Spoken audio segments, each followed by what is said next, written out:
Emily had 10 minutes.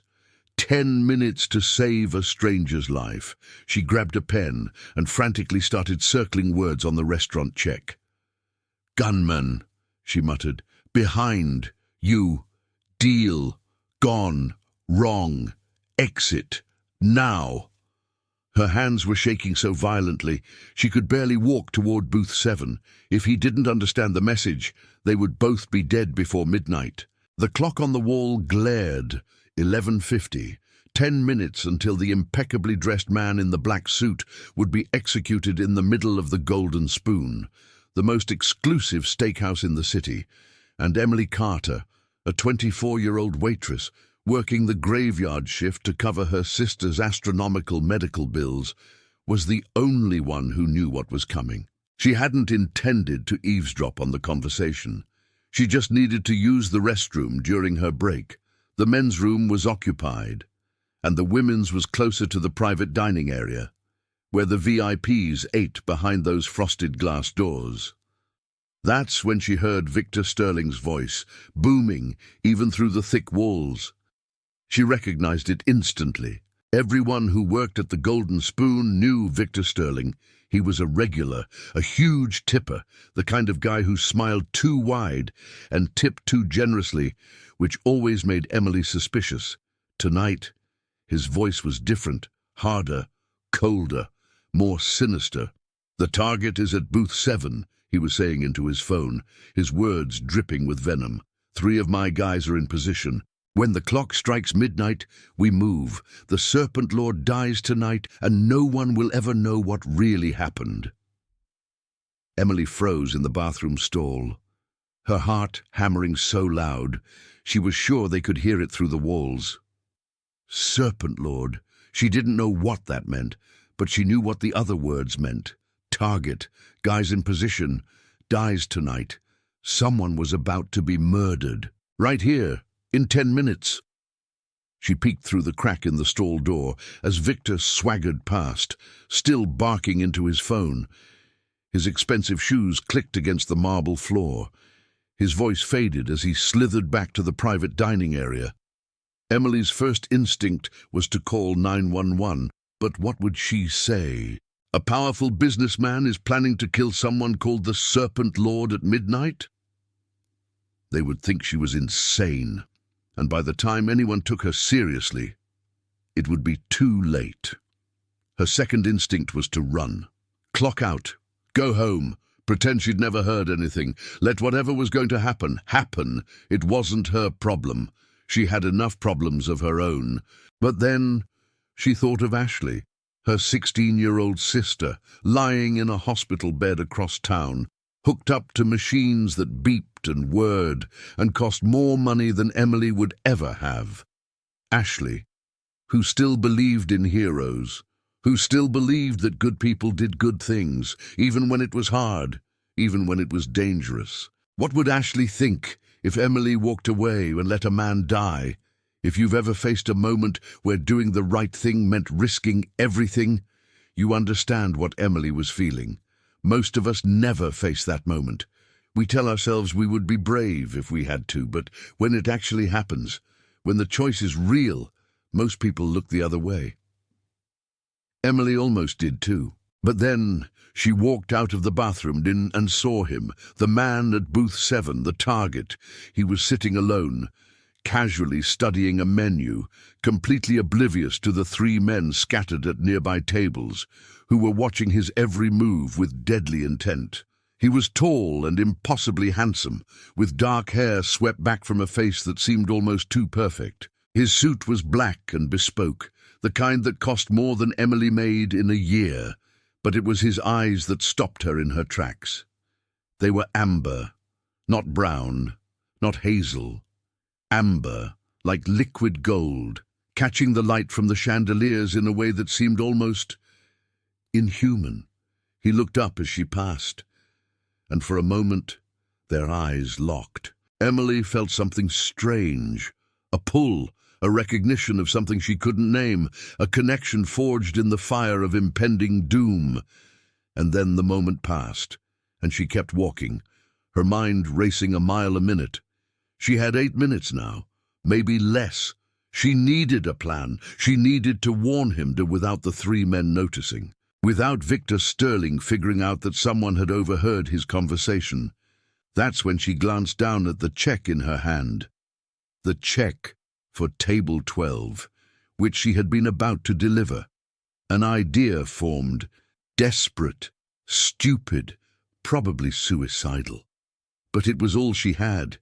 Emily ducked behind the bar and grabbed a red pen from the register. Her hands were shaking so badly she could barely hold it steady. She started circling words, not whole sentences, just words, scattered across the printed text of the bill, a cryptic message in a sea of numbers and fine print. Gun, man, behind, you, deal, gone, wrong, exit, now. It looked insane. It looked like the ravings of a madwoman. But if he was smart, if he was paying attention, he might understand, and if he didn't, they were both dead anyway. Emily took a deep breath and started walking toward booth 7. The restaurant seemed to stretch on forever. The crystal chandeliers threw dancing light across the crisp white tablecloths. Soft jazz music drifted from hidden speakers. The diners laughed and talked, completely oblivious to the violence that was about to erupt in their midst. Emily kept her eyes locked forward. Do not look at the gunmen. Do not give anything away. Just walk. Just breathe. Just survive long enough to deliver the message. 6 minutes now. She reached booth 7 and plastered on her most convincing professional smile. "Good evening, sir," she said, her voice remarkably steady despite the storm raging inside. "Are you ready to order?" The man looked up from his menu. Those amber eyes studied her face with an intensity that made her feel like he was reading her soul. "Not quite yet," he said. His voice was deep, resonant, with an accent she couldn't quite place. "I am waiting for someone." Of course." Emily's heart was pounding so loud she was certain he could hear it. "In the meantime, may I bring you something to drink? Water will be fine." She nodded and turned to go. But before she could take a step, she felt his hand brush against hers, his touch sending a jolt of electricity through her veins. "Wait," he said quietly. His fingers were impossibly warm, almost hot, like he was running a fever. "You seem nervous." Emily froze. Was it that obvious? "Just a long shift," she managed, praying her voice didn't betray her. "No." He tilted his head slightly, studying her with unnerving precision. "It is something else. You keep glancing at the tables around us." "Why?" The question was asked casually, but there was nothing casual about the way he was looking at her. Those amber eyes seemed to see right through her waitress uniform, right through her forced smile, right into the terror that was clawing at her chest. Emily made a decision. She leaned forward, pretending to straighten the silverware on his table, and whispered the only words she dared speak aloud, the words that could save or damn them both. "Please, read your check carefully before you leave. Every word matters." Then she pulled back, placed the check face down on the table, and walked away as quickly as she could, without running. 4 minutes. She made it back to the bar and ducked behind it, pretending to polish glasses, while she watched booth 7 from the corner of her eye. The man was looking at the bill. His face was perfectly calm, betraying nothing. He could have been reading a grocery list, for all the expression he showed. But then, his eyes moved, slowly, deliberately. They swept across the restaurant, pausing briefly on each of the 3 men who were watching him. Then they came back to Emily, and he smiled. It was not a friendly smile. It was the smile of a predator who had just realized He was not the prey after all. He picked up the bill and folded it carefully, slipping it into his pocket. Then he raised one hand slightly, a subtle gesture, and Emily understood. He was summoning her back. 3 minutes. Emily grabbed a water pitcher and walked back to booth 7. Her legs felt like jelly. Her hands were shaking so badly that water sloshed over the rim of the pitcher. She reached his table and started pouring. "How many?" he asked quietly, not looking at her. Emily did not pretend to misunderstand. 3. 1 by the door, 1 by the window, 1 near the kitchen, and the man who hired them. Private dining room, in the back. The man nodded slowly.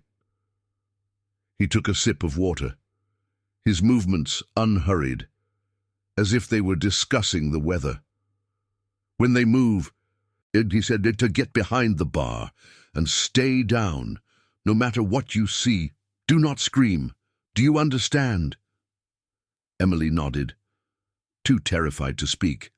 "Good." His amber eyes met hers one more time. "You have done a brave thing tonight. I will not forget it." 2 minutes. Emily walked back to the bar. Her heart was beating so fast. She felt dizzy, and she gripped the edge of the counter to keep herself upright. At booth 7, the man had returned to studying his menu, as calm as if nothing had happened. But Emily noticed something she had missed before. The way his left hand rested on the table, fingers slightly curled, and beneath those fingers, barely visible in the candlelight, she could see something that should have been impossible. Scales, dark green scales, covering his hand like armor. Emily blinked, and they were gone. Just normal human skin. She must have imagined it. 1 minute. The clock on the wall ticked closer to midnight. Emily's breath came in short, sharp gasps. She could see the 3 gunmen shifting in their seats, hands moving toward their jackets. This was it. Whatever was going to happen, it was going to happen now. The clock struck midnight. Everything happened at once. The 3 gunmen drew their weapons. Victor Sterling burst from the private dining room, a triumphant smile on his face. Other diners screamed and dove under tables. But the man at booth 7 did not move. He simply sat there, watching the guns pointed at him, that same predator's smile playing on his lips. "Darius Nightscale," Victor announced, his voice ringing through the suddenly silent restaurant. "Serpent Lord, Lord of the Eastern Territories, tonight you die." Darius stood slowly, and as he rose, something changed. His skin rippled. His eyes blazed with inner fire. The scales Emily had glimpsed before spread across his hands, his neck, his face, covering him in dark green armor that gleamed like polished emeralds. Small horns emerged from his forehead, curving back through his dark hair. His fingers elongated into claws, and his voice, when he spoke, was no longer entirely human. "You brought 3 men," he said. "You should have brought an army." What happened next was too fast for Emily's eyes to follow. One moment, the gunmen were standing with their weapons raised. The next, they were on the ground, unconscious or worse, their guns scattered across the marble floor. Darius had not even seemed to move, but suddenly, he was standing in the center of the room, surrounded by fallen enemies, his scales glittering in the chandelier light. Victor Sterling stumbled backward, his face white with terror. "How?" he stammered. You were supposed to be weakened. The poison in your drink. Darius smiled. And this time, there was nothing human in it at all. I never touched the drink. Ashley warned me, a very brave waitress.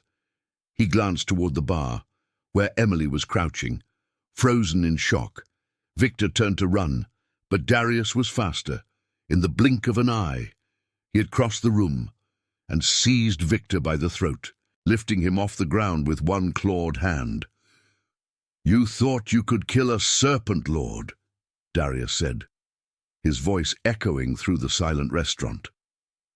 "You thought you could take my territories. You were wrong."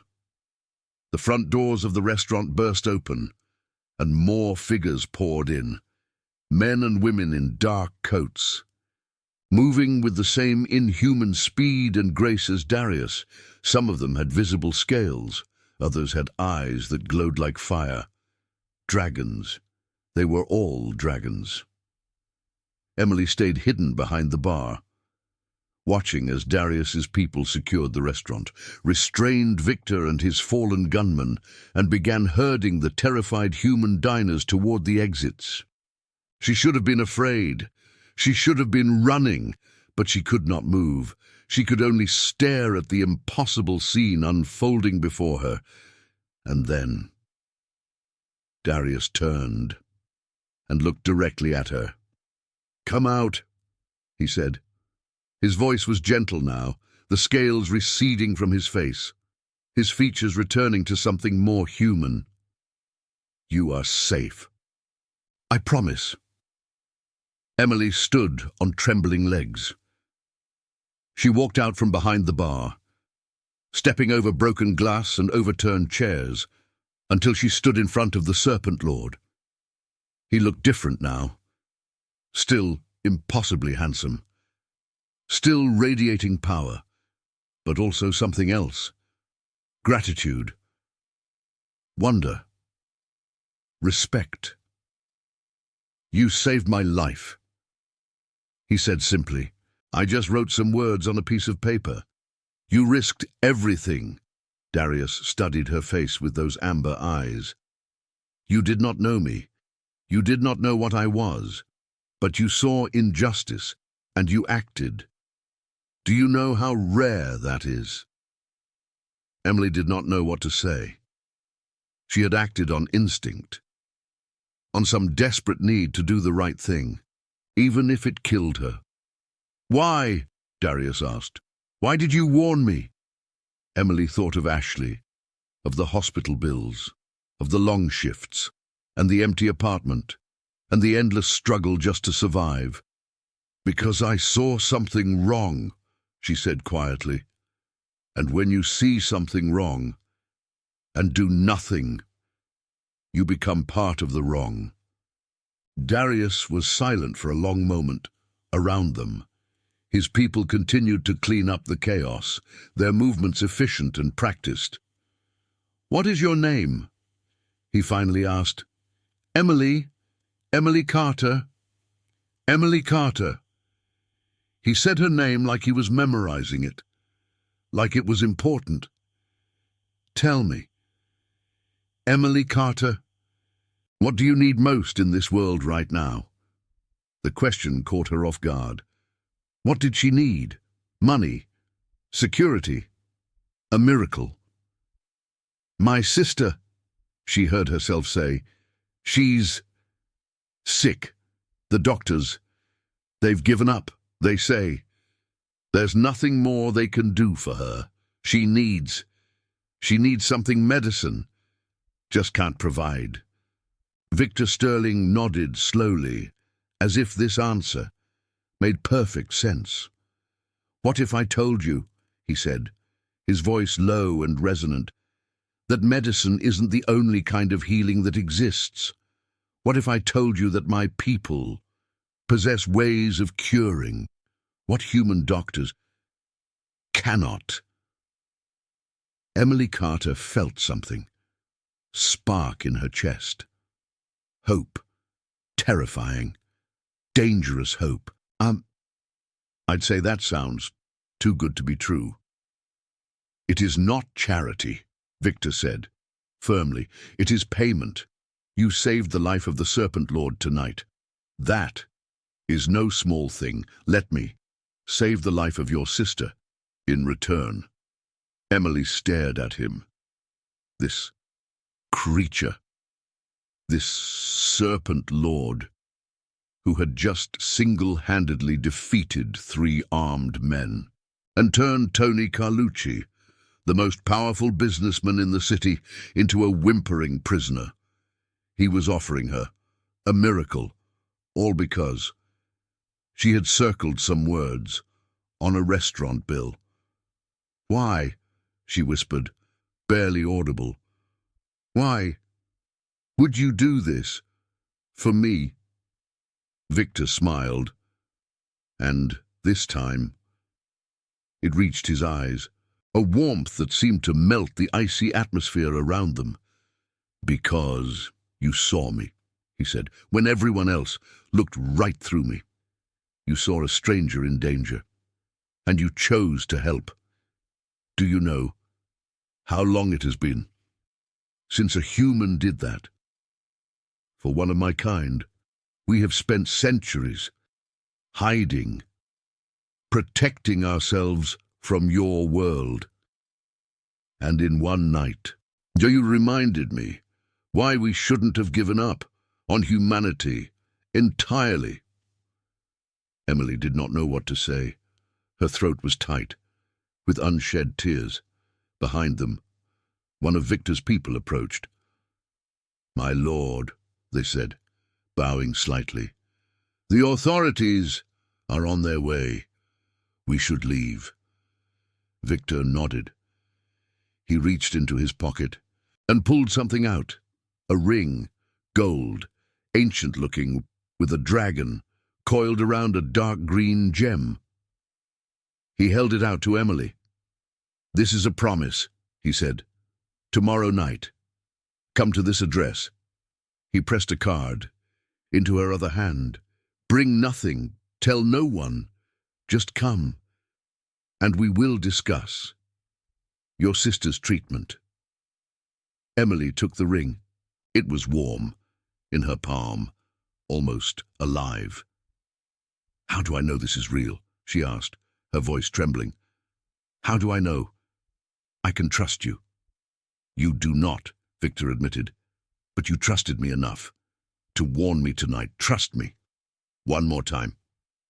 He turned to leave, his dark coat swirling around him, but before he reached the door, he looked back. "One more time. Emily Carter," he said, his voice carrying a strange resonance. "The waitress who saved a king. I will remember you." And then he was gone, disappearing into the night with his people, leaving Emily standing alone in the ruined restaurant, a gold ring in one hand and a card in the other, wondering if everything that had just happened was real. The clock on the wall read 12:15, 15 minutes ago. She had been an invisible waitress, struggling to survive. Now, she might have just changed everything. She looked down at the ring, at the dragon, coiled around the gem, its tiny eyes seeming to watch her. Tomorrow night, one more act of trust, one more leap into the unknown, for Ashley, for everything. Emily slipped the ring onto her finger. It fit perfectly, as if it had been made for her, and somewhere, deep inside, she felt something shift, something ancient, something powerful, something that had been waiting for her all along. She had no way of knowing that this was just the beginning, that the Serpent Lord had seen something in her that went far beyond courage, that the ring on her finger was not just a promise, but a bond, a connection to a world she had never imagined. She had no way of knowing that in saving his life, She had changed her own. Forever. But she would find out. Tomorrow night. Everything would become clear, and Emily Carter, the invisible waitress who saw what others missed, would discover that she had never been invisible at all. She had just been waiting for someone who knew how to look. The next day felt like a dream. Emily went through the motions of her life, but nothing felt real. She served breakfast. At the diner where she worked mornings, she visited Ashley. At the hospital, she smiled and nodded and pretended that everything was normal, but the ring was on her finger, and every time she looked at it, she remembered the scales, the claws, the way Victor had moved, faster than any human could possibly move, the way his eyes had blazed with inner fire. Dragons were real, and one of them owed her a debt. Ashley noticed something was different the moment Emily walked into her hospital room. "You look strange," Ashley said. From her bed, she was thin and pale, her dark hair limp against the pillow. But her eyes were as sharp as ever. "What happened?" "Nothing," Emily lied. "Long shift." Ashley narrowed her eyes. "You're wearing a ring. You never wear jewelry." Emily looked down at her hand, at the gold ring, with the dragon coiled around the green gem. "Someone gave it to me," she said carefully. "A customer. Must have been some customer." Ashley's voice was teasing, but there was curiosity underneath. "Is it real gold?" I don't know." "Emily." Ashley pushed herself up on her pillows, grimacing with the effort. "Tell me what's going on. I've been lying in this bed for 3 months. I know when you're hiding something." Emily hesitated.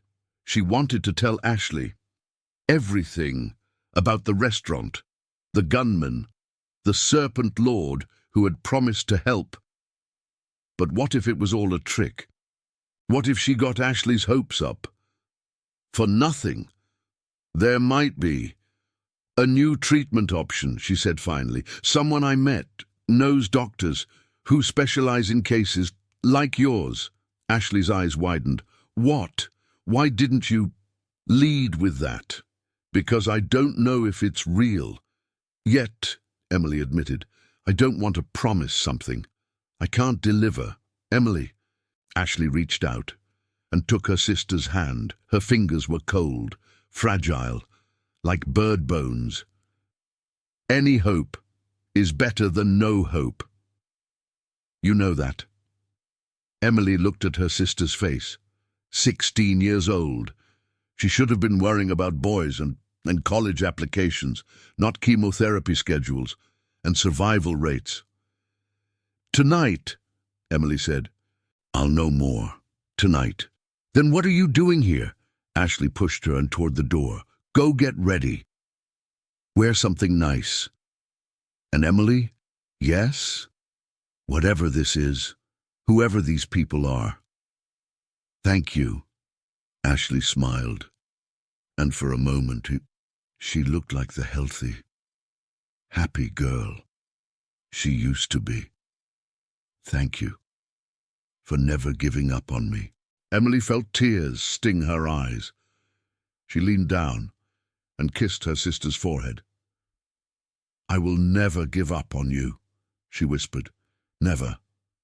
She left the hospital with a new determination burning in her chest.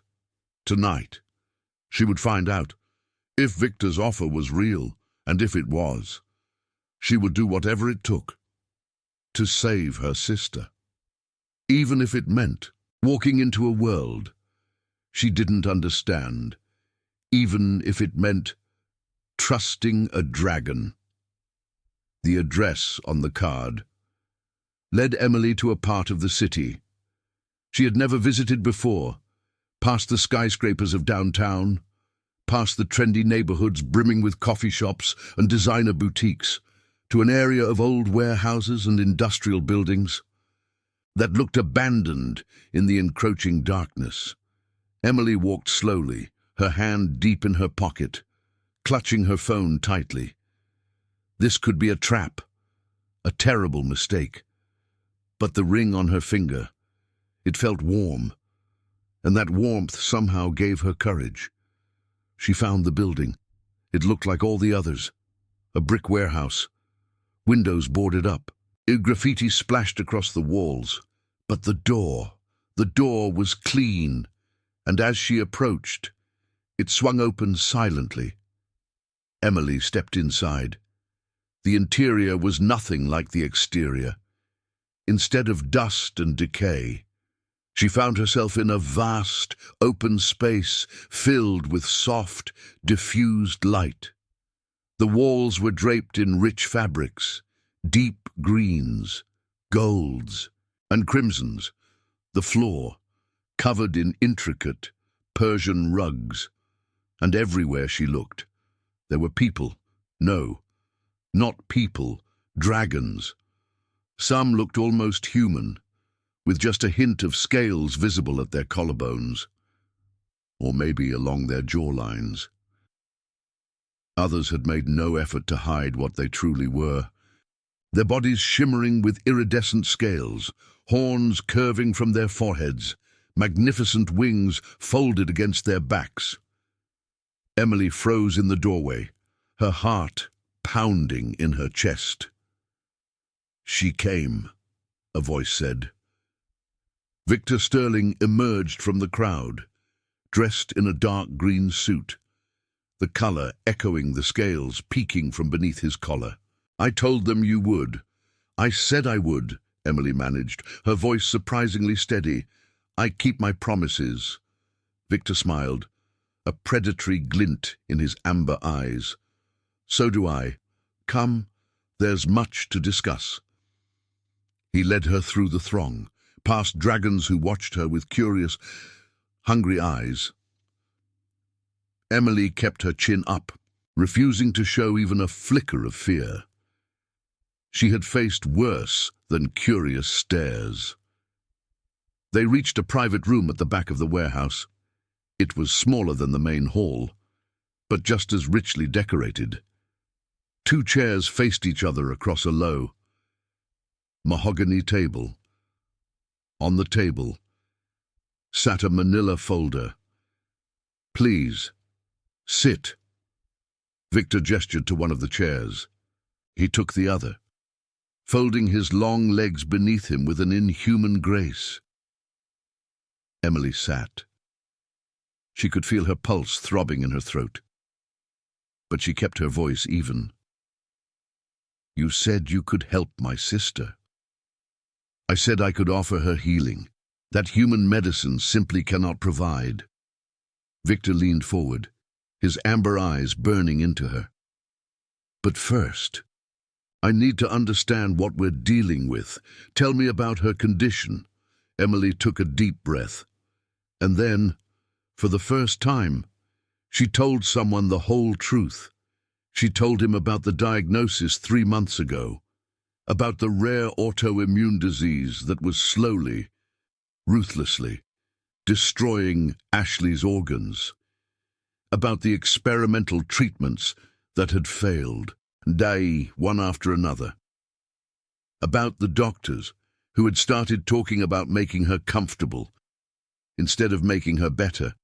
She told him about the mountain of medical bills that had forced her to take on 2 jobs, about the apartment she had lost, the credit cards she had maxed out, the family friends who had stopped answering her calls, about the way she sometimes lay awake at night, calculating how many months they had left before she couldn't even afford the basic care.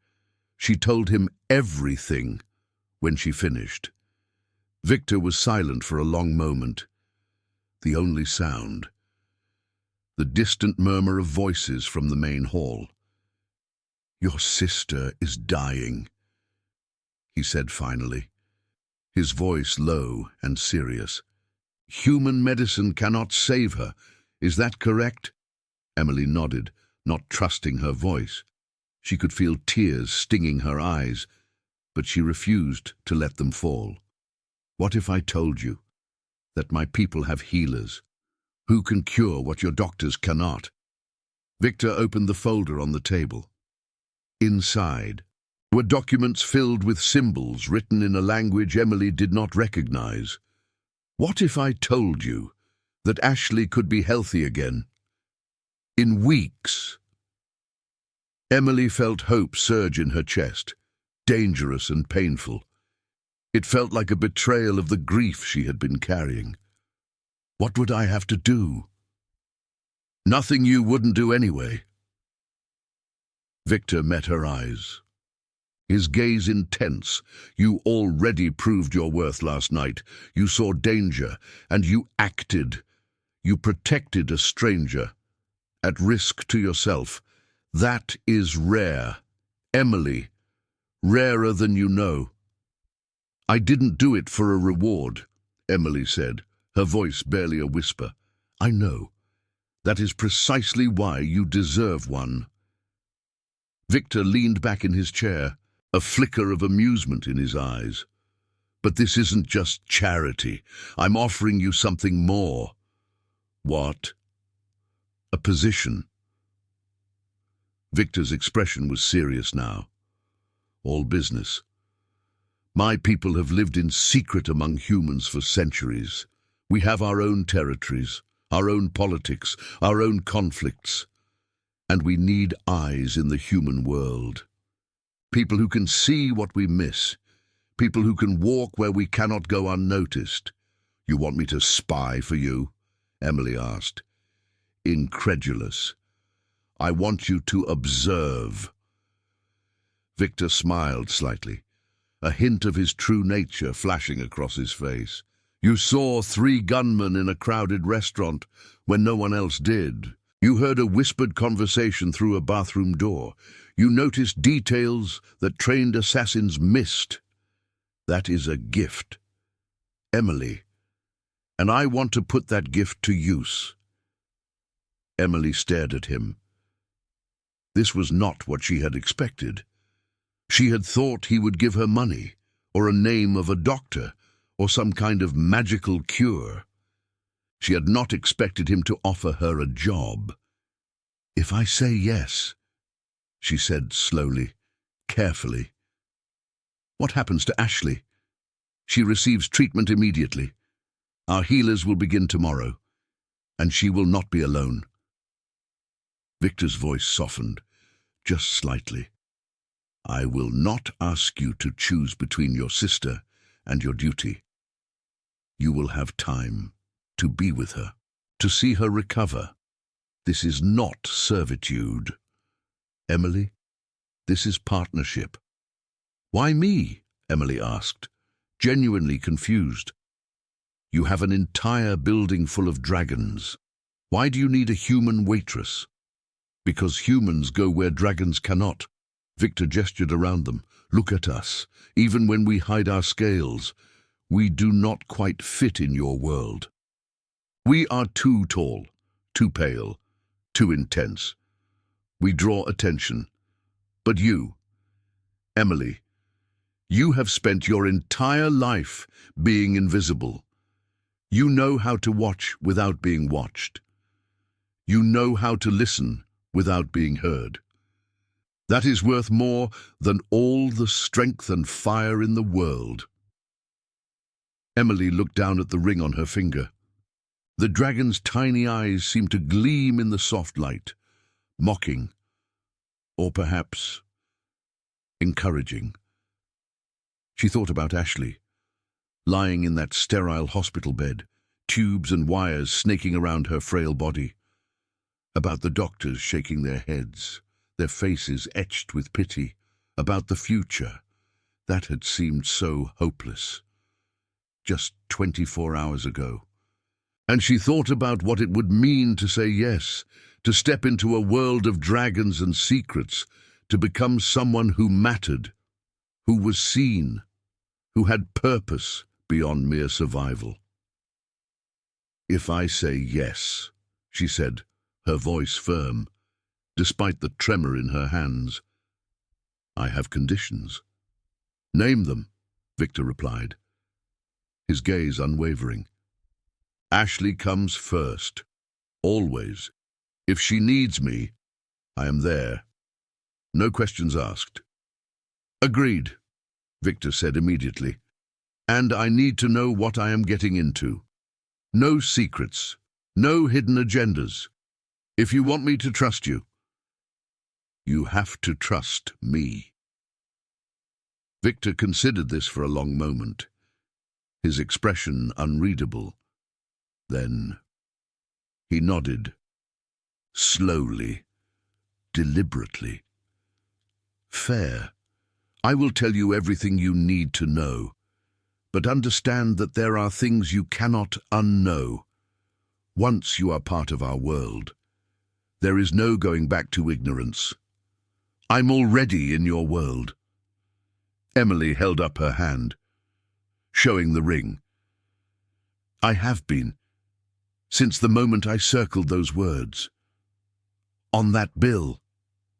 Victor smiled, a real smile this time, one that transformed his severe features into something almost warm, almost human. "Then we have a deal." He stood, offering his hand. "Welcome to the Serpent's Den, Emily Carter. I have a feeling you're about to turn everything upside down." Emily took his hand. His grip was warm, almost scorching. The same impossible heat she'd felt that first night. "When do we start?" she asked. "Tonight." Victor Sterling's eyes gleamed. "There's someone I want you to meet. Someone who's been watching you since you walked through that door." "Watching me?" Victor nodded towards the shadows in the corner. Emily hadn't even noticed anyone else there. She'd been so focused on Victor, she'd missed it completely. A figure stepped forward, a woman, older than Victor, with silver hair and eyes that burned like golden fire. Her scales weren't green, but a deep crimson, covering her arms and neck like elegant living tattoos. She was beautiful and terrifying. "This is Serena," Victor said. "My mother, the former Queen of the Eastern Territories, and the best teacher you could ever have." Serena studied Emily with those burning eyes, her expression unreadable. "So, you're the one who saved my son's life." Her voice was like silk over steel. "With a pen and a piece of paper." Emily lifted her chin. "I used what I had." The corner of Serena's mouth twitched in almost a smile. "Good, then you already understand the first lesson. A dragon relies on strength, but a true survivor uses everything at her disposal." She circled Emily slowly, examining her from every angle. Emily stood still, refusing to flinch under the scrutiny. "She's observant," Serena said to Victor. "She clocked the exits when she walked in. She sized up everyone in the room before she sat down. And she's been tracking my position since I revealed myself." Emily hadn't realized she was doing any of those things, but now that Serena mentioned it, she knew it was true. Old habits from years of working in restaurants, learning to be aware of everything around her. "Natural instincts," Serena continued. "Raw, untrained, but powerful. We can work with this." "You'll train her?" Victor asked. "If she survives the first month," Serena said. "Then yes." She looked at Emily directly. "Do you understand what you're getting into, human? This isn't a game. Our enemies are ruthless. They'll use anything to get to Victor, including those he cares about, including you." "I understand," Emily said. "Do you?" Serena stepped closer, her presence overwhelming. 12 hours ago, you were a waitress. Now you're an asset of the Serpent Lord. There are people who would kill to have access to what you've been offered, and people who would kill to stop you from having it. Emily met those burning eyes without flinching. I've spent my entire life fighting for survival. For my sister, Ashley, for myself. You want to know if I can handle danger? I've been handling it since I was 18, when my parents died and left me alone with a kid to raise. This isn't new to me, just different. Serena stared at her for a long moment. Then she laughed, a sound like bells ringing. I like her, she said to Victor. She has fire, real fire, not the kind we breathe. Victor smiled. I thought you might. Serena turned back to Emily. Training begins tomorrow. Dawn. Don't be late. I won't be. And bring the ring. Serena's eyes dropped to Emily's hand. It has chosen you. That means something. What does it mean? Emily asked. Serena's expression was unreadable. It means that the ring sees something in you, that even you don't know yet, something that ties you to the Serpent Throne. But we'll discover what that is, in time. She swept out of the room, leaving Emily alone with Victor. My mother is intense, Victor said after a moment, but she's the best. If anyone can teach you to survive in our world, it's her. I believe it, Emily said. She felt strange, off balance, like everything had shifted, and she was still trying to find her footing. Tomorrow, Victor said. You'll also visit our healers. They'll examine Ashley and begin treatment. Emily felt tears prick her eyes. She'd been holding it together for so long, being strong for Ashley, never letting herself hope. And now, suddenly, there was hope again. Thank you, she whispered. Don't thank me yet, Victor said. But there was warmth in his voice. Thank me when Ashley is healthy, when you've mastered your training, when you've earned your place among us. I'll earn it, Emily said. I promise. I know you will. Victor walked her to the door. That's why I chose you. He paused with his hand on the doorknob. Emily, he said, there's one more thing you should know. What? Victor Sterling, the man who tried to have me killed. He wasn't working alone. There's a network of dragon hunters operating in this city. Humans who know about us and want us destroyed. Victor was just one of many. Emily felt a chill run down her spine. What does that mean for me? It means that you're now a target too, Victor said. They'll learn what you did. They'll come for you. And they won't stop. Until you're dead. He opened the door, revealing the vast hall full of dragons beyond. But you're not alone anymore, he continued. You have us. You have the protection of the serpent's den. And you have skills they'll never see coming. Emily looked out at the dragons, at this impossible world she'd stumbled into. 24 hours ago, she'd been a waitress with a dying sister, and no future. Now she was something else entirely. She didn't know what yet, but she was going to find out.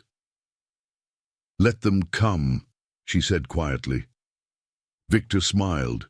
That's exactly what I was hoping you would say. Emily's first training session with Serena began at dawn, just as promised. But nothing could have prepared her for what it actually entailed. She arrived at the warehouse, expecting physical training. Push-ups, maybe, running, learning to fight. Instead, Serena sat her down in an empty room and told her to close her eyes. The first lesson isn't about strength, Serena said. It's about seeing. You already have this gift. We're simply going to sharpen it. For 3 hours. Serena described scenarios to Emily. A crowded market, a busy subway station, a formal dinner party. And Emily had to describe everything she would notice. Every exit, every potential threat, every person who seemed out of place. At first, Emily thought it was easy. She'd been doing this her whole life, without even knowing it. But Serena pushed her further, and further, until Emily's head ached from the concentration. "Good," Serena said finally. "You see more than most humans I've encountered. But you're still thinking like prey. We need you to think like a predator." "What does that mean?" "Prey watches for danger." Serena's golden eyes burned into hers. Predators watch for opportunity. The same observation skills, but a different mindset. You need to learn not just to see the threat, but to see the advantage, the weakness, the opening. Emily nodded slowly. That made sense. Her entire life she had been watching for danger, for problems, for obstacles. She had never thought about looking for opportunities instead. "Tomorrow," Serena continued, "we begin physical training. But tonight, I want you to go somewhere crowded and practice. Do not just watch for what could hurt you. Watch for what could help you. The exits you could use, the allies you could make, the tools you could weaponize." Emily left the warehouse, her mind spinning, but she did not go home. Instead, she went to the hospital. Ashley was sitting up in bed when Emily arrived, and for the first time in months, there was color in her cheeks. "Emily," Ashley breathed. "The doctors came, not my regular doctors, different ones. They did tests and gave me some kind of medication, and I feel better." Emily felt tears spring to her eyes. Already? Had the Serpent Lord's healers already begun? "They said it would take a few weeks," Ashley continued, her voice full of wonder. "But they actually think they can help me." "Emily, who are these people? How did you find them?" Emily sat down on the edge of the bed and took her sister's hand. "I told you," she said carefully. "A customer. Someone I helped. He wanted to return the favor." Ashley narrowed her eyes. "This is not just a normal favor. These doctors, they were not normal. One of them had golden eyes, like actual gold." Emily's heart skipped a beat. The Serpent Lord's healers had not hidden their nature from Ashley. "What did they tell you?" Emily asked carefully. Ashley was quiet for a moment. Then she squeezed Emily's hand. "They told me that there are more things in this world than I know about," she said. "And that you have gotten yourself involved in something big, and that I should trust you because you did something very brave." Emily felt the weight of the secret pressing down on her. She had never kept anything from Ashley. But this, how could she explain serpents and lords and secret courts? "I cannot tell you everything," Emily said finally. "Not yet. But I promise you, I am safe, and these people, they are not going to hurt us. They are going to help."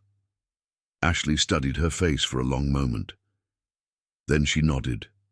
"Okay, I trust you.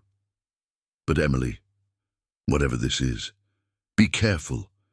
You are all I have left." Emily leaned forward and hugged her sister. She could feel Ashley's heartbeat, stronger than it had been in months. "I will be careful," she whispered. I promise." But as she left the hospital that night, Emily knew that careful was not really an option anymore. She had stepped into a world where danger was constant, where enemies lurked around every corner, and she would have to become something more than careful. She would have to become dangerous herself. The next few weeks were a blur of training and discovery. Mornings. Emily trained with Serena. Not just observation, but movement. How to walk silently, how to fight dirty, how to use her small size and unremarkable appearance as weapons. "You will never overpower a serpent," Serena told her during one session. "And you will probably never overpower most human enemies either. But you do not need to. You need to be faster, smarter, more aware. You need to see the fight before it happens and end it before your opponent knows it has begun." Emily learned to pick locks, to slip through crowds unnoticed, to read body language so well that she could tell when someone was lying from across the room. Afternoons. She visited Ashley and watched her sister grow stronger day by day. The Serpent Lord's medicine was working, whatever it was they were giving her. It was healing damage that human doctors had said was irreversible. "Every few days I feel better," Ashley told her. "It's like waking up from a long nightmare." Evenings, Emily worked at the Serpent Court. She was not yet trusted with major assignments, but Darius used her for small tasks, attending human social events and reporting back, watching certain businesses and noting who came and went, gathering information that the serpents could not gather themselves. And slowly, as she began to understand the world she had entered, the serpents were divided into territories, each ruled by a king or queen. Darius controlled the eastern territories, which encompassed most of the city, but there were others. The Western Serpent Queen, a woman named Helena, who Darius spoke of with respect. The Northern King, Marcus, who was old and cautious, and had refused to take sides in any conflict for centuries, and the Southern Territories, which had no ruler at all. "Those lands were lost to the hunters," Darius explained one night. They were dark, and Emily sat across from him in his private study, reviewing intelligence reports. 50 years ago, the serpent hunters attacked. They killed the entire southern court, every serpent, down to the smallest child. Emily felt sick. Why? Fear, hatred. Darius's jaw was tight. Humans have always feared what they do not understand. And there are those who have turned that fear into a crusade. They call themselves the Order of St. George, and they will not rest until every serpent is extinct. Victor Sterling was one of them, Emily said. It was not a question, a servant, a pawn, but yes. Darius looked at her. "We interrogated him before we handed him over to the human authorities. He gave us names, locations. The hunters are more organized than we realized, Emily. And they are coming for you. What are you going to do?" "What I must." Darius's eyes were hard. "But I cannot fight them alone. This is why I need people like you, eyes in the human world, ears in places serpents cannot go." Emily understood. She was not just an observer. She was a soldier in a war she had not known existed until a few weeks ago. "I am ready," she said. Darius smiled slightly. "I know you are. That is why I have a real assignment for you." Emily's pulse quickened. Her first real mission. "What is it?" "There is a gala next week," Darius explained. "A charity event at the Metropolitan Museum. Many wealthy humans will be there. And according to our intelligence, several members of the Order as well. You want me to identify them. I want you to do more than that. I want you to get close to one of them." A woman named Elizabeth Harwood. She is the daughter of a prominent businessman, and we believe she is one of the Order's recruiters. She finds vulnerable humans and turns them into hunters. Emily felt a chill. Why is she at a charity gala? Because the Order hides in plain sight. Darius's voice was grim. They are not monsters lurking in shadows. They are doctors and lawyers and CEOs. They believe they are heroes, and that makes them even more dangerous. What do you want me to do? Get close to her. Make her trust you. Find out what she knows. Darius leaned forward. But Emily, you must be careful. If she suspects what you are, if she realizes you're connected to us, she will eliminate you, without hesitation. Emily nodded. She understood the stakes, the life and death stakes. I can do this, she said, trying to sound brave. I know. That's why I chose you, Victor replied, his voice grave. The next week, Emily threw herself into preparation. Ashley drilled her on the finer points of high society. How to hold a champagne flute, how to navigate cocktail party chatter, how to blend seamlessly among folks who probably had more money in their trust funds than Emily would ever see in her entire lifetime. She became a scholar of Elizabeth Harwood. Every candid photo, every glossy magazine interview, every curated social media post.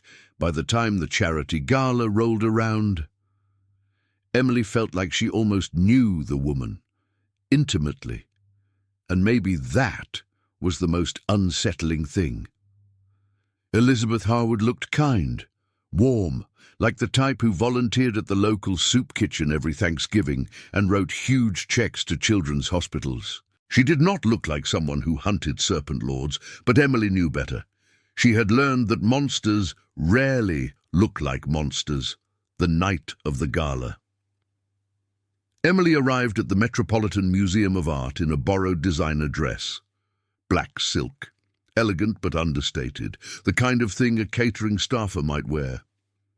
Something discreet, because that was her cover. She wasn't attending the gala as a guest. Oh no, she was working it as a server, invisible, unremarkable, exactly where she needed to be, a fly on the wall. The museum was transformed. Crystal chandeliers cast a warm golden glow across the vast marble halls. A string quartet played softly in a corner, their music weaving through the hum of conversation. Wealthy guests mingled, champagne flutes in hand, their dazzling jewelry twinkling under the lights. Emily navigated through the well-heeled crowd with a tray of hors d'oeuvres, carefully observing everything, watching, waiting. She spotted Elizabeth Harwood within minutes. The woman was holding court near the ancient Egyptian exhibit, surrounded by a circle of admirers, captivated by her every word. She was even more stunning in person, blonde hair cascading around her shoulders, classically beautiful features, and a smile that looked genuinely warm. Emily edged closer, strategically offering mini quiches and shrimp cocktails to guests within earshot. She needed to wait for the right moment, the perfect opportunity to get close. It presented itself sooner than she expected. Elizabeth was speaking to a young man, another server, like Emily. He looked nervous, almost painfully shy, fiddling with his tray, and Elizabeth's hand was gently on his arm. Comforting, understanding, empathetic. Emily instantly recognized the pattern.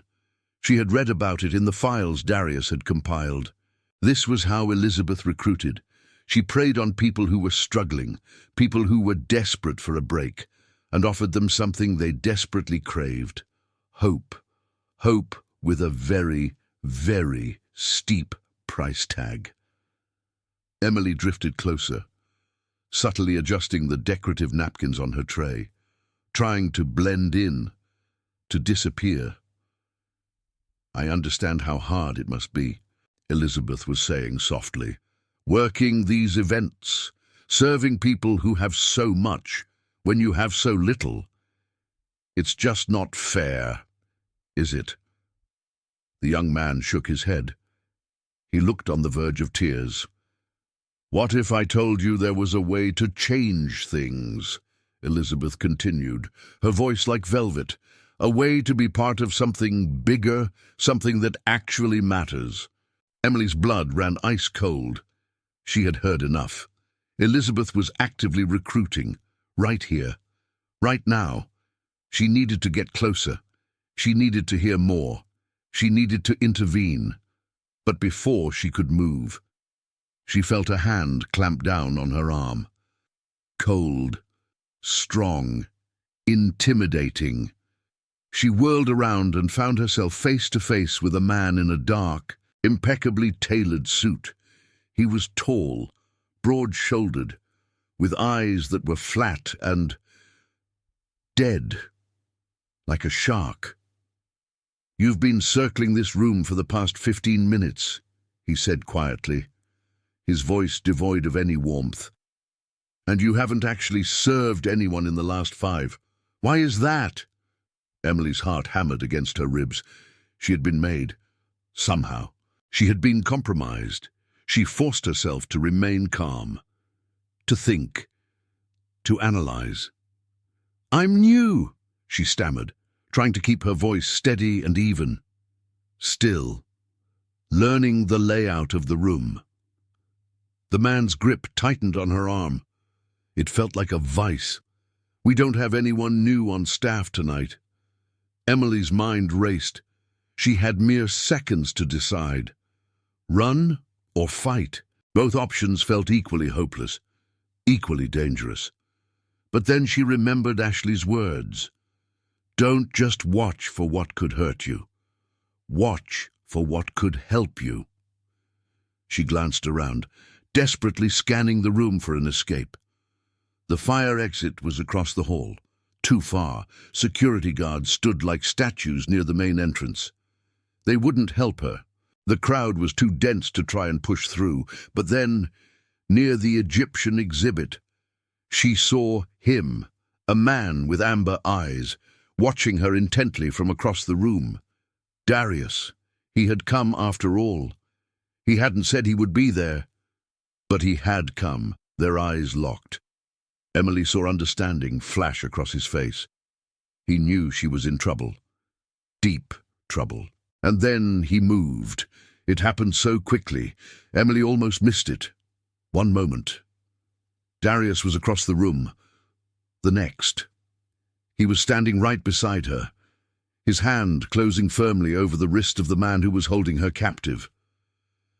"There you are, darling," Darius said smoothly, his voice warm and familiar, almost too warm. "I've been looking everywhere for you. Is there a problem here?" The man's eyes widened. He instantly recognized Darius. Emily could see it in the sudden tension in his posture, the way his hand went slack on her arm. "No problem," the man said slowly, cautiously. "Just a misunderstanding." "Excellent." Darius smiled, but there was steel beneath the charm, a dangerous glint in his eyes. "Then you won't mind if I borrow her, will you?" He tucked Emily's arm possessively through his and swiftly led her away, maneuvering through the crowd with effortless grace. Emily's heart was still pounding like a drum solo, but she kept pace with him, her head held high. They didn't stop until they reached a quiet corridor, far removed from the main hall and the prying eyes of the gala attendees. "What happened?" Darius demanded, all pretense of warmth vanishing. I don't know." Emily's voice shook slightly. Her nerves were frayed. "He spotted me, said I'd been circling too long, that I wasn't serving anyone." Darius cursed under his breath. "They're more vigilant than we anticipated. You need to leave, now." "But the mission," Emily protested weakly, "is over. For tonight." Darius's eyes were hard, unwavering. "Your safety is far more important than information." Emily wanted to argue. She had been so close to blowing the whole thing wide open. Elizabeth had been right there, actively recruiting another vulnerable soul. But she knew he was right. She had been compromised. Staying would only endanger them both. "There's a service entrance down this hallway," Darius said, his tone urgent. "I'll create a distraction. You slip out while everyone's looking the other way." "What kind of distraction?" Emily asked, her curiosity piqued. Darius smiled slightly. A dangerous, almost predatory smile. "The kind that will have everyone looking in the opposite direction." He turned to leave, but Emily grabbed his arm, stopping him. "Thank you," she said sincerely, "for being here, for watching my back." Darius looked at her, his amber eyes holding hers, for a fleeting moment. Something flickered in their depths, something that might have been more than just professional concern, more than just a sense of duty. "I told you," he said softly, his voice almost a whisper. "I don't forget those who help me. Now, go." He turned and strode purposefully back toward the main hall.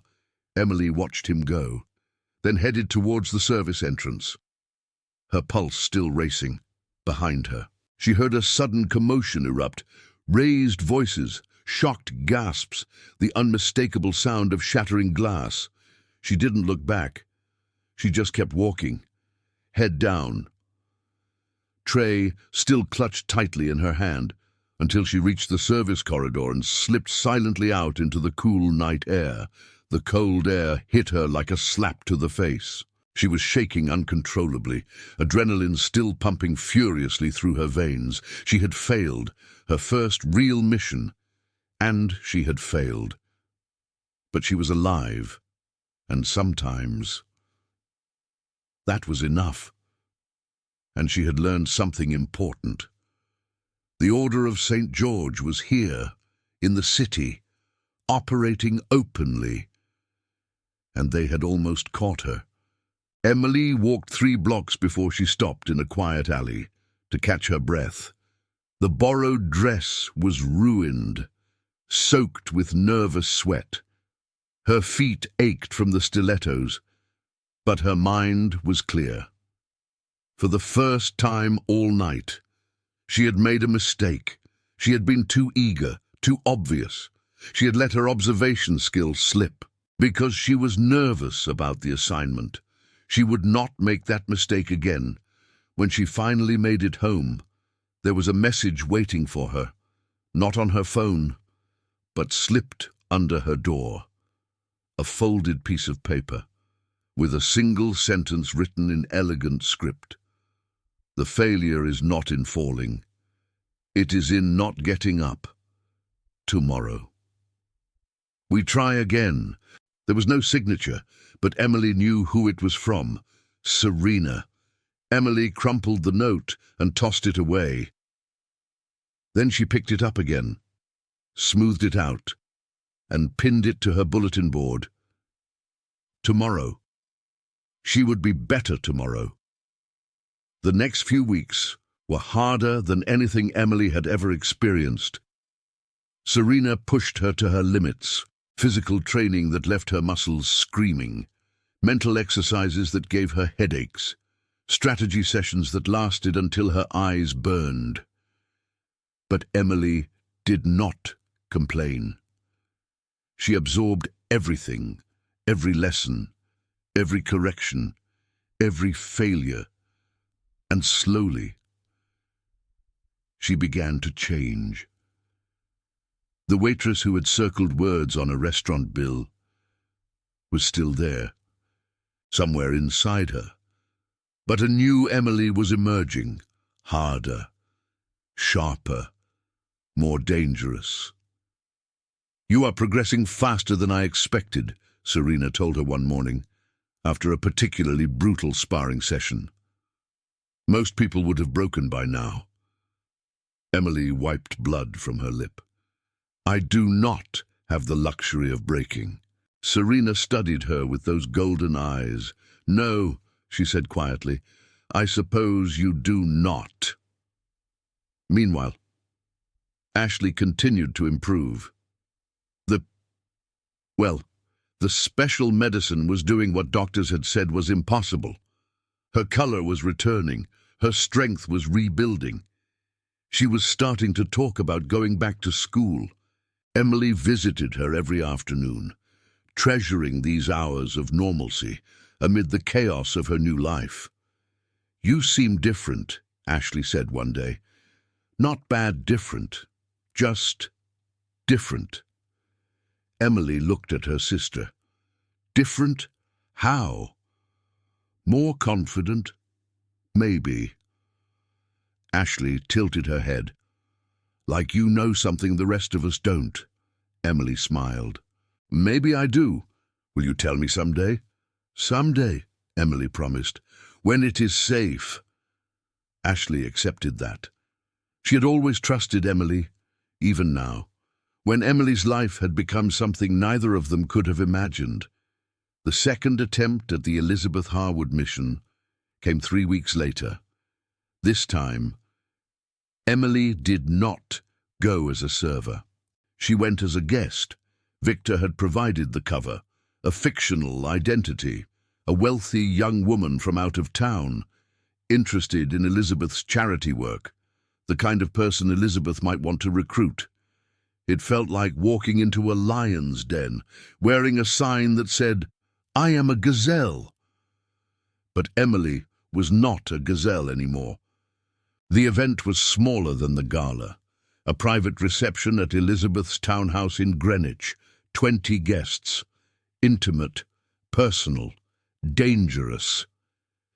Emily arrived in a simple blue dress, her hair done up, her face calm.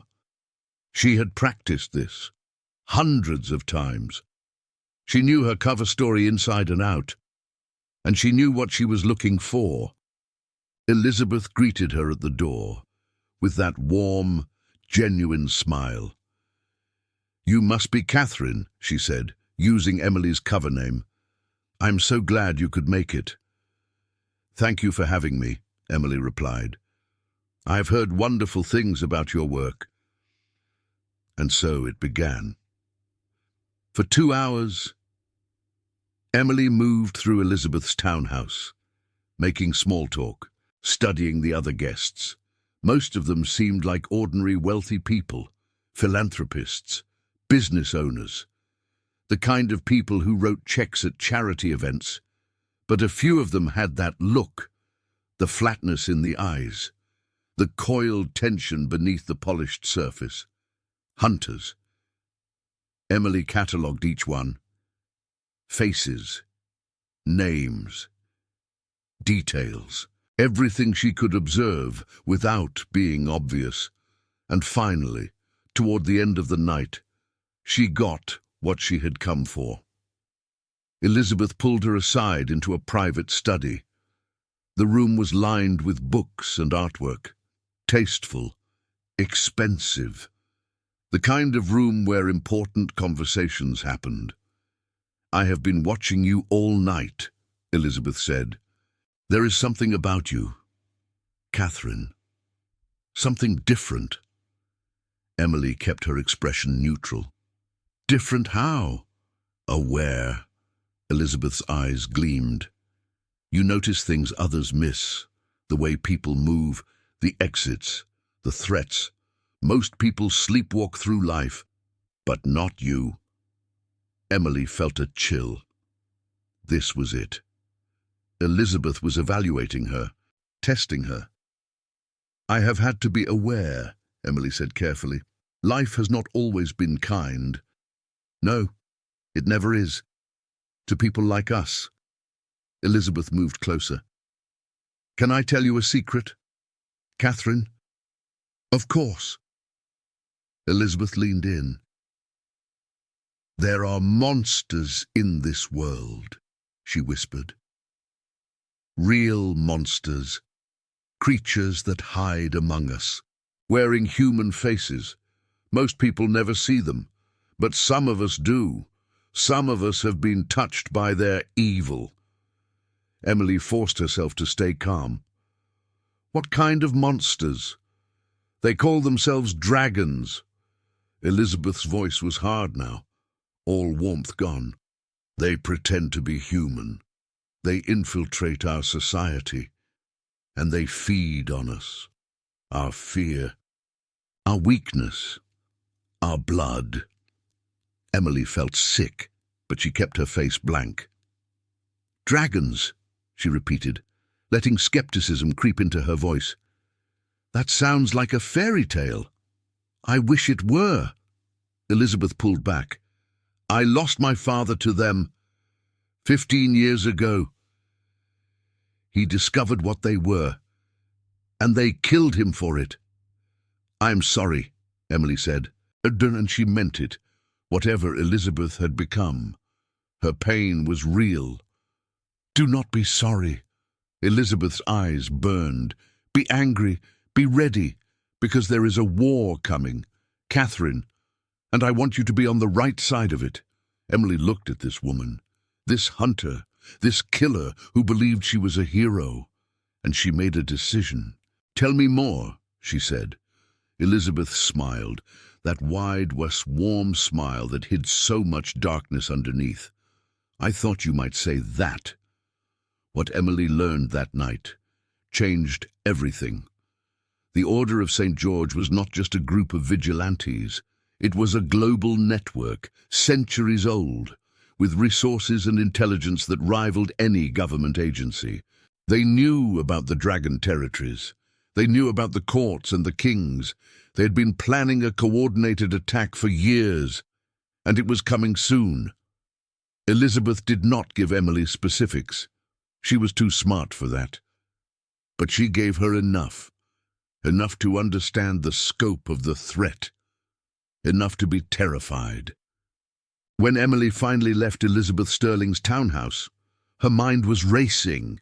She needed to get this information to Victor immediately. But as she walked down the quiet street toward her waiting car, she realized she wasn't alone. Footsteps behind her. 2 sets, maybe 3. Emily didn't speed up or slow down. She kept walking, her senses on high alert.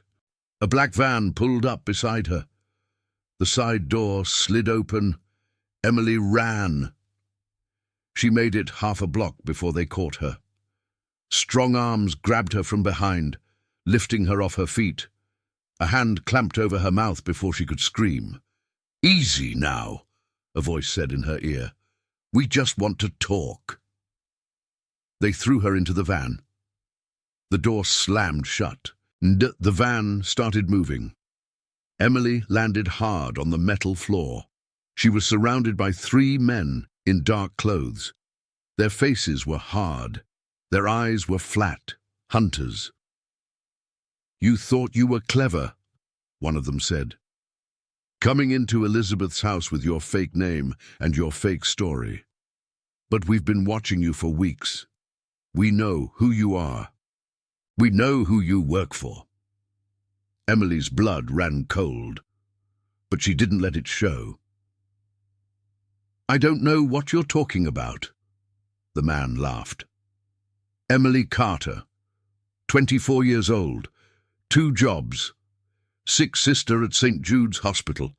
You should have stayed invisible. Waitress. You should have stayed out of our way. He leaned closer. His breath smelled like stale coffee and something metallic. Now you're going to tell us everything you know about the Serpent Lord, his defenses, his weaknesses, his plans. Emily looked at him, at the gun in his hand, at the other men watching with predatory anticipation. She thought about Ashley, about Victor, about everything she'd learned in the past weeks, and she smiled. You want to know about the Serpent Lord? She said. Ask him yourself. The man frowned. What are you...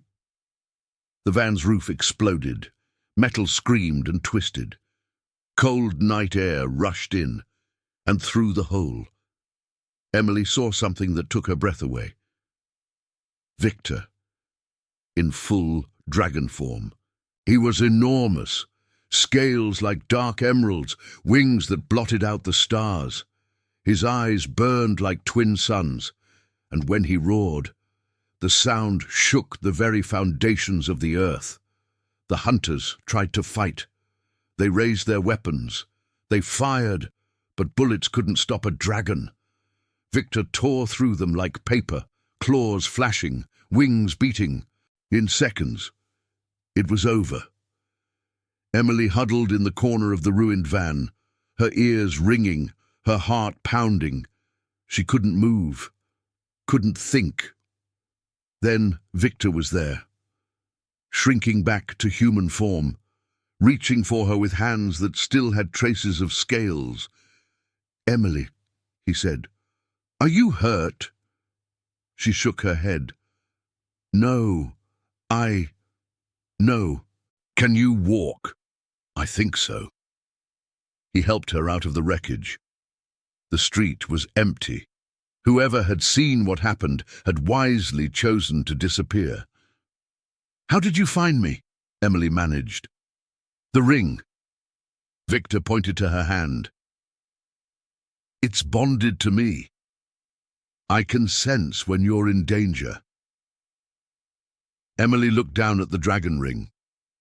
It was warm on her finger, pulsing with faint light. "You came for me," she whispered. "I will always come for you." Victor's voice was fierce. "You're one of us now. Emily, you're under my protection, and I don't abandon my people." Emily felt tears sting her eyes. Her entire life, she'd been the one doing the protecting, the one taking care of others, the one who couldn't afford to be weak. And now, for the first time, someone was protecting her. "Thank you," she said. "Don't thank me." Victor's expression was grim. "The hunters know about you now, about Ashley. We need to move both of you somewhere safe." Ashley. Emily's blood went cold. "Is she?" "She's fine. My people are with her." "But you can't go back to your old life. Not anymore." Emily nodded slowly. She'd known this was coming. From the moment she'd circled those words on that restaurant bill, her old life had been over. She just hadn't wanted to admit it. "What happens now?" she asked.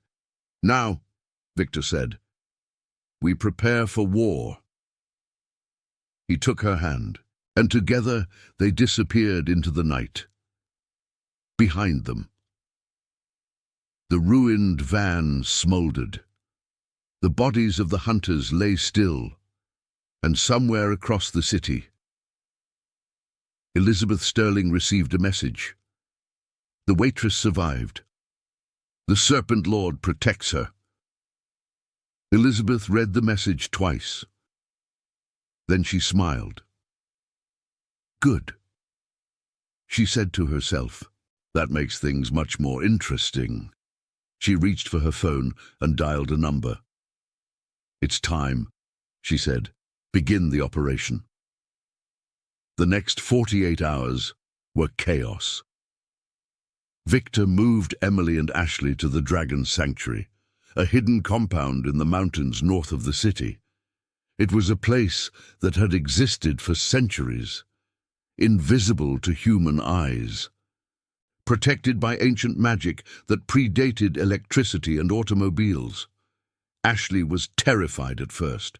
She hadn't yet seen a dragon in full form, and suddenly she was surrounded by them. But Emily held her hand and explained everything. The truth. Finally, all of it. Ashley listened in silence. When Emily finished, she was quiet for a long moment. "So you saved a king," Ashley said finally. By circling words on a restaurant bill. Basically. Ashley laughed. It was a weak laugh, but it was genuine. Only you, Emily. Only you could turn waiting tables into a royal adventure. Emily smiled, but her heart was heavy. The sanctuary was beautiful, filled with ancient trees and crystal-clear streams. The dragons who lived there were kind to them, bringing food and blankets and asking if they needed anything. But Emily knew it wasn't a vacation. It was a shelter from an incoming storm. The Order is mobilizing, Victor told her that night. They were standing on a balcony overlooking the valley. The stars brilliant overhead. Elizabeth Sterling has called in reinforcements from across the world. They're planning something big, soon. How soon? Days, maybe hours. Victor's jaw was tight.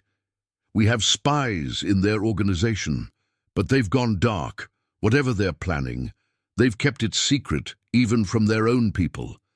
Emily felt fear clench in her stomach. What are we going to do? We will fight. Victor looked at her. That's what we do. That's what we have always done. But Emily, this isn't your fight. You and Ashley can stay here. You'll be safe in the sanctuary. Emily stared at him. After everything? You want me to hide? I want you to survive. There was pain in his voice. You've already done more than anyone could have asked. You saved my life. You gathered intelligence that will help us prepare. You've earned safety. Emily thought about that, about staying hidden in this beautiful place while Victor and his people went to war, about being safe while others fought and died. And she thought about what had brought her here in the first place, a moment of courage in a restaurant bathroom, a choice to act instead of looking away. No, Emily said. Darius blinked. No? I'm not hiding, Emily stated, meeting his eyes. You said yourself you need people who can see what the Serpent Lord's people miss. People who can go where you cannot. That's me. That's what I do. Emily, I circled words on a check because I couldn't stand by and watch someone die. She stepped closer to him. And I'm not going to stand by now. Whatever's coming, I want to help. Darius looked at her for a long moment.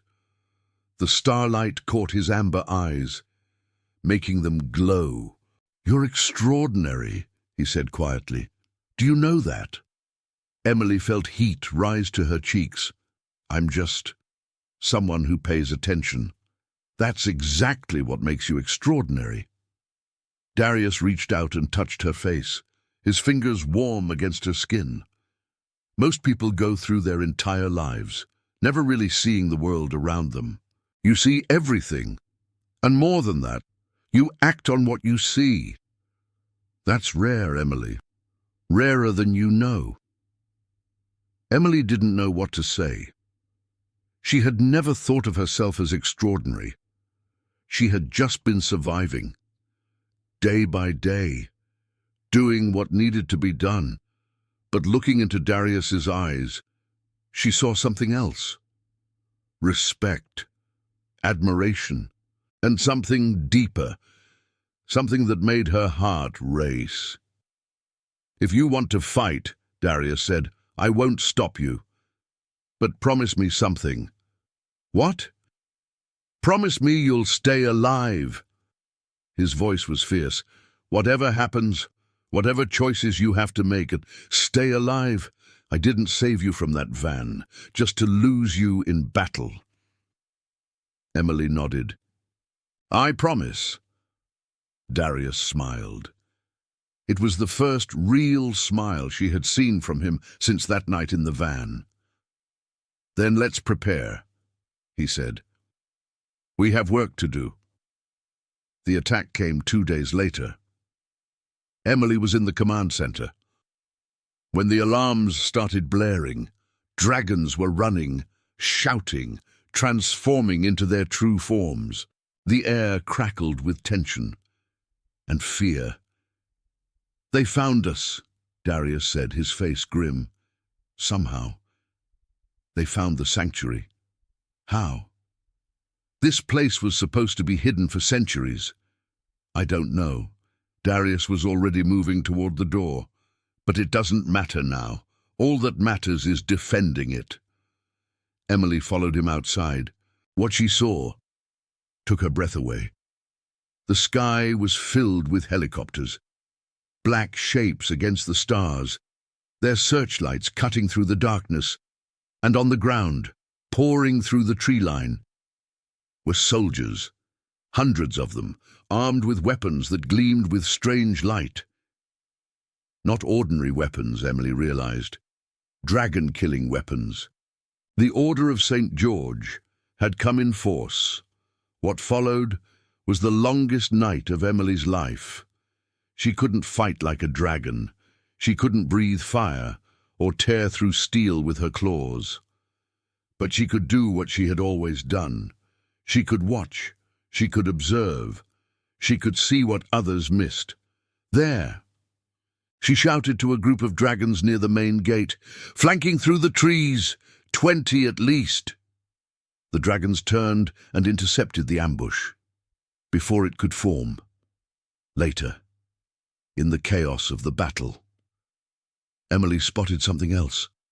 A group of hunters breaking away from the main force, heading toward a smaller building on the edge of the compound, the medical wing, where Ashley was.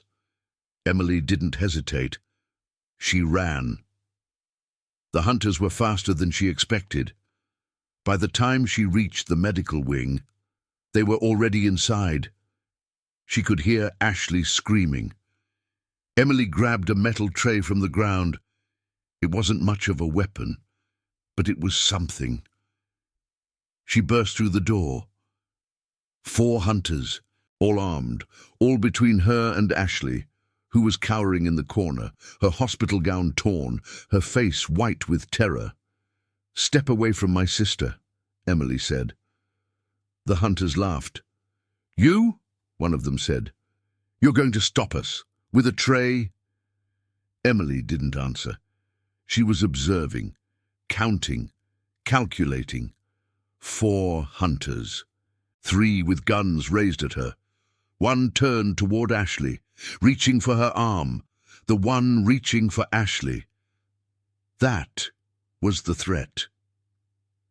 The others were focused on Emily. Serena's voice echoed in her head. "Don't just watch for what could hurt you. Watch for what could help you." There, on the shelf behind the hunters, medical supplies, including a bottle of something labeled highly flammable.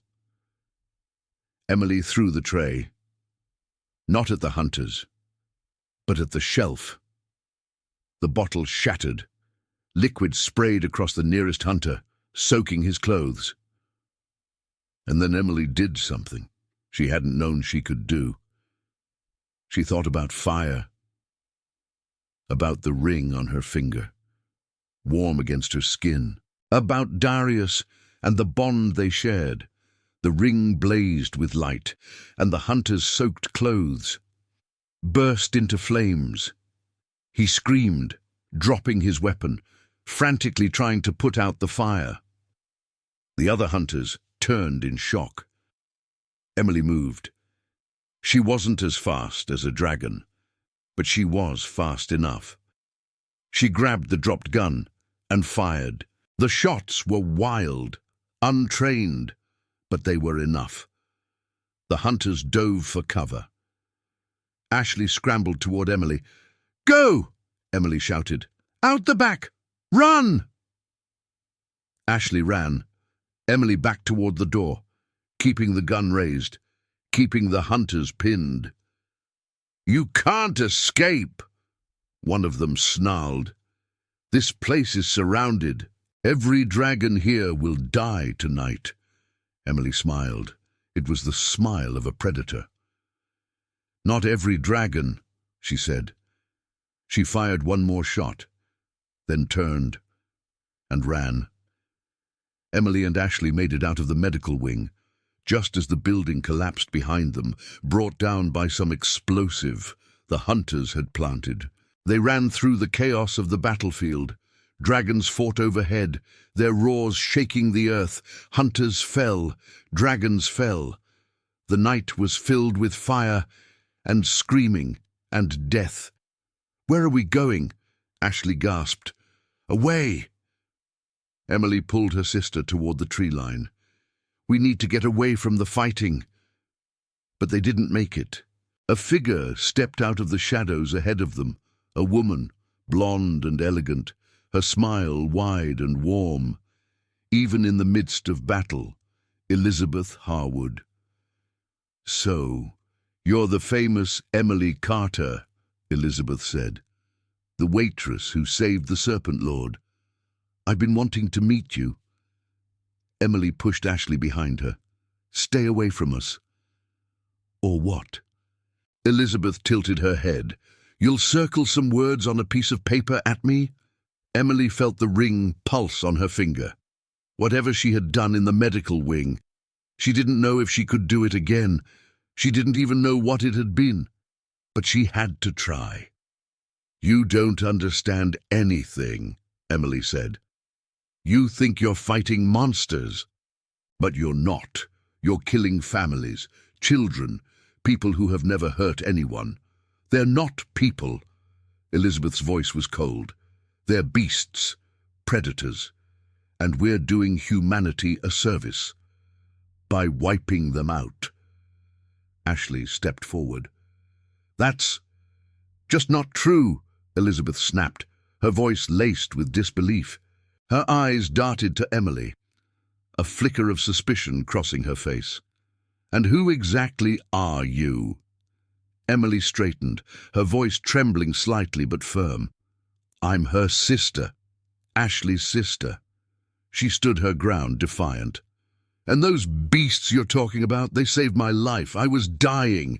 Doctors at Johns Hopkins had given up on me, written me off. But the dragons, they helped me. They healed me, without asking for anything in return." Elizabeth's expression wavered. For a fleeting moment, doubt clouded her features. "That's impossible," she stammered, the words barely a whisper. "It's not impossible." Emily stepped forward, closing the distance between them. "You've been lied to, Elizabeth, whatever you think you know about dragons. It's not the whole truth. They're not monsters. They're just different, and different doesn't mean evil." Elizabeth stared at them, her hand still hovering near her weapon. But she hesitated to draw it. "My father," she said quietly, her voice thick with grief. "They killed my father." "Did they? Really?" Emily pressed, her tone challenging. "Or is that just what you were told? You saw what they wanted you to see."